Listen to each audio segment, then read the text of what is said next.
कालपासून मेळघाटातल्या म्हणजे सातपुड्याच्या पर्वतरांगेत म्हणजे बैतूल झालं, त्याच्यानंतर भसदई परिसरात ताकदनं मुसळधार पाणी चालू असल्याच्यानं शिरसगाव कसबा या ठिकाणी असणारी मेघा नदी आली म्हटलं तिच्या खास रूपात.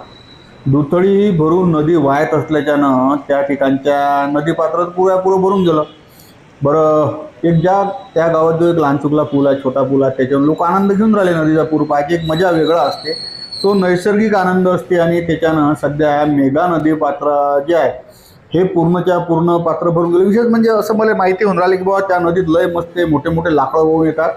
त्याच्यानं लोक लाकडं पकडायसाठी बी त्या ठिकाणी मोठी गडबड करत आहेत. मागच्या वेळेस काय राजीव या नदीला रातच्या पोटात पाणी आलं तर बाजाराला पूर गेलता, पण आज दिवसाच्या स्वरूपात पाणी आल्याच्यानं या नदीला सुंदर असं रूप प्राप्त झालं. त्याच्यानं लोकांनी की नाही नदीत बेकाम उतरू नये अशा पद्धतीची बुवा आम्ही विनंती करतो. नाही तर मागच्या वेळेस पाहिलं ना, पांढरीचे दोघं जण कसे राजे दिसलेच नाहीत ना, 2-2, 3-3 दिवसांत दिसले.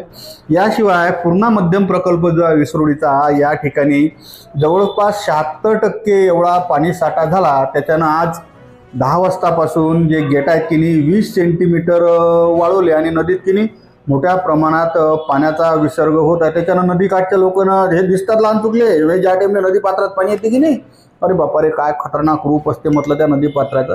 तर पूर्णा माईली आता मोठ्या प्रमाणात पूर येणार आहे किंवा पाणी वाढणार आहे असा संशय होत आहे. त्याच्यानं नदी पात्रात जरा काळजीपूर्वक जाऊच नका ना बाबा, नाही तर काय एखाद तितंबा झाला की नाही त्या DDRFच्या टीमले बोलायचं काम होते. गावरान नंदीवर बातमी आली म्हटलं.